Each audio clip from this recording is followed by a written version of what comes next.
Bienvenidos a 40 días en el lugar secreto. Estaremos en un tiempo de estudio de la palabra de Dios, donde meditaremos en el libro de Éxodo. También tendremos momentos de adoración e intercesión. Esperamos que este tiempo sea de bendición para tu vida. Bendiciones para todos. Soy Lina Herrera. Pastoreo juntamente con mi esposo Ricardo la unidad de evangelismo Galán. Y quiero invitarles a abrir el libro del Éxodo capítulo 2. Y comenzamos. Hubo un levita que tomó por esposa a una mujer de su propia tribu. La mujer quedó embarazada y tuvo un hijo, y al verlo tan hermoso lo escondió durante 3 meses. Cuando ya no pudo seguir ocultándolo, preparó una cesta de papiro, la embadurnó con brea y asfalto. Después puso en ella al niño y fue a dejar la cesta entre los juncos que había a la orilla del Nilo. Pero la hermana del niño se quedó a cierta distancia para ver qué pasaría con él. En eso, la hija del faraón bajó a bañarse al Nilo. Sus doncellas, mientras tanto, se paseaban por la orilla del río. De pronto, la hija del faraón vio la cesta entre los juncos y ordenó a una de sus esclavas que fuera por ella. Cuando la hija del faraón abrió la cesta y vio allí dentro un niño que lloraba, le tuvo compasión y exclamó: «¡Es un niño hebreo!». La hermana del niño preguntó entonces a la hija del faraón: «¿Quiere usted que vaya y llame a una nodriza hebrea para que críe al niño por usted?». «Ve a llamarla», contestó. La muchacha fue y trajo a la madre del niño, y la hija del faraón le dijo: «Llévate a este niño y críamelo, yo te pagaré por hacerlo». Fue así como la madre del niño se lo llevó y lo crió. Ya crecido el niño, se lo llevó a la hija del faraón y ella lo adoptó como hijo suyo. Además, le puso por nombre Moisés, pues dijo: «Yo lo saqué del río». Un día, cuando Moisés ya había crecido, fue a ver a sus hermanos de sangre y pudo observar sus penurias. De pronto vio que un egipcio golpeaba a uno de sus hermanos, es decir, a un hebreo. Miró entonces a uno y otro lado, y al no ver a nadie, mató al egipcio y lo escondió en la arena.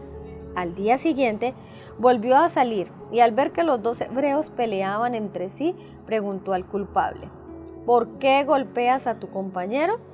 «¿Quién te nombró gobernante y juez sobre nosotros?», respondió aquel. «¿Acaso quieres matarme a mí como mataste al egipcio?». Esto causó temor en Moisés, pues pensó: «Ya se supo lo que hice». Y en efecto, el faraón se enteró de lo sucedido y trató de matar a Moisés. Pero Moisés huyó del faraón y se fue a la tierra de Madián, donde asentó junto a un pozo. El sacerdote de Madián tenía 7 hijas, las cuales solían ir a sacar agua para llenar los abrevaderos y dar de beber a las ovejas de su padre. Pero los pastores llegaron y las echaron de allí. Moisés intervino en favor de ellas, las puso a salvo de los pastores y dio de beber a sus ovejas. Cuando las muchachas volvieron a la casa de Reuel, su padre, les preguntó: «¿Por qué volvieron hoy tan temprano?». «Porque un egipcio nos libró de los pastores», respondieron. «Hasta nos sacó el agua del pozo y dio de beber al rebaño». «¿Y dónde está este hombre?», contestó. «¿Por qué lo dejaron solo? Invítenlo a comer». Moisés convino en quedarse a vivir en la casa de aquel hombre, quien le dio por esposa a su hija Séfora. Ella tuvo un hijo, al cual Moisés llamó Gersón, pues razonó: «Soy un extranjero en tierra extraña». Mucho tiempo después murió el rey de Egipto. Los israelitas, sin embargo, seguían lamentando su condición de esclavos y clamaban pidiendo ayuda. Sus gritos desesperados llegaron a oídos de Dios, quien al oír sus quejidos se acordó del pacto que había hecho con Abraham, Isaac y Jacob. Fue así como Dios se fijó en los israelitas y los tomó en cuenta. Al meditar en el capítulo 2 observamos algo muy importante, como es la providencia de Dios. Pero, ¿qué es la providencia?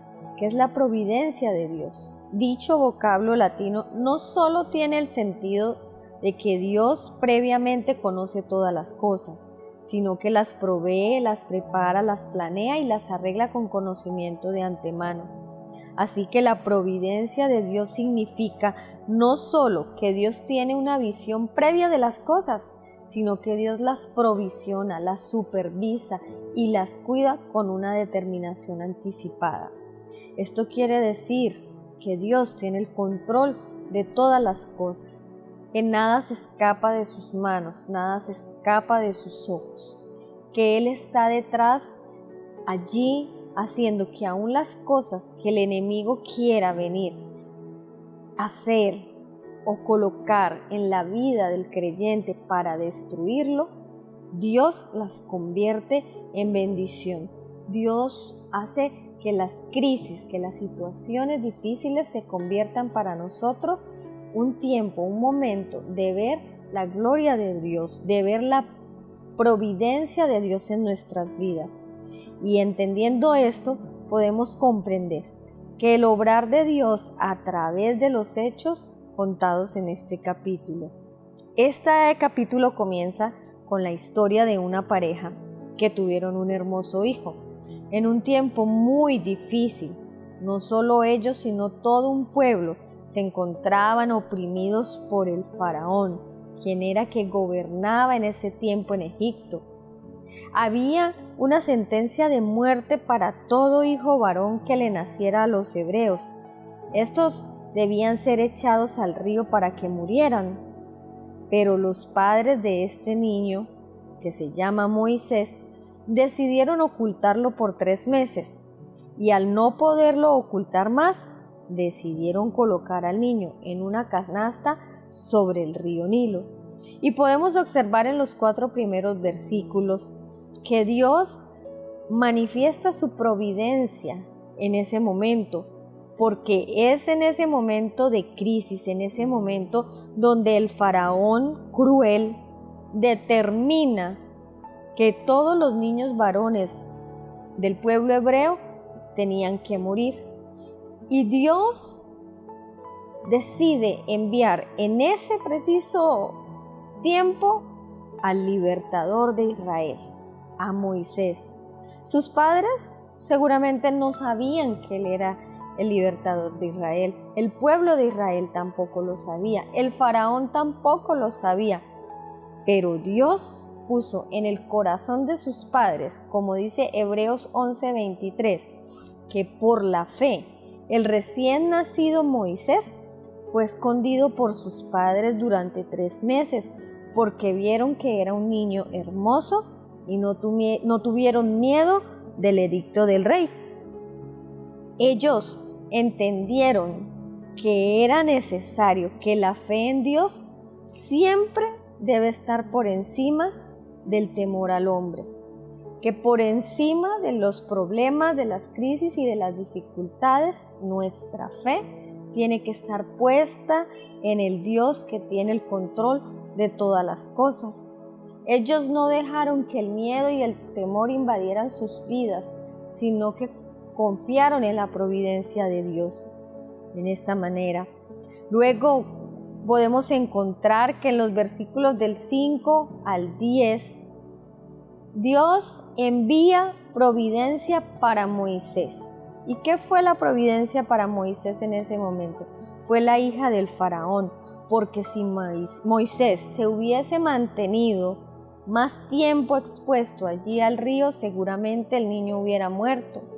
Pero aparece esta mujer que viene a bañarse y ve la cesta y pide que le traigan la cesta, y al ver a este pequeño niño hermoso, con la gracia de Dios, su corazón se llenó de lástima, su corazón se llenó de compasión por él. Y miren qué contraste. El faraón trató cruelmente de destruir a Israel. El faraón quería acabar con todos estos niños, y uno de esos niños iba a ser el que iba a libertar a Israel. Pero esta mujer, su hija, se llenó de compasión y preservó al libertador de Israel. Y lo tremendo es que él Ella no sabía quién era ese niño, pero Dios la usó y aún así colocó a su misma madre para que fuera la nodriza, para que lo cuidara en medio de todo este proceso. Así que vemos que Dios es un Dios bueno, es un Dios que está presente en la vida de todos nosotros, que aparentemente que las crisis y las dificultades parecieran no tener respuesta, no tener solución. Pero aquí podemos ver cómo Dios tiene el control de toda situación, cómo Dios estaba obrando y actuando para poder traer libertad al pueblo de Israel.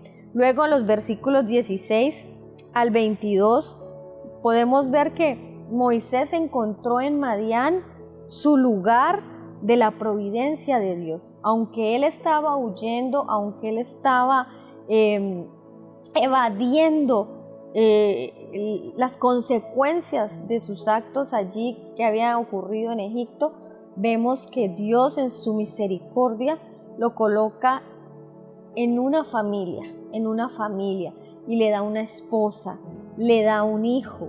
Vemos cómo la respuesta a través de ellos para Moisés. Y lo tremendo es que Moisés no entiende ni sabe que él está siendo llevado en un proceso de formación de su carácter, que Dios está teniendo el control desde su nacimiento hasta su proceso de desvincularse de los egipcios.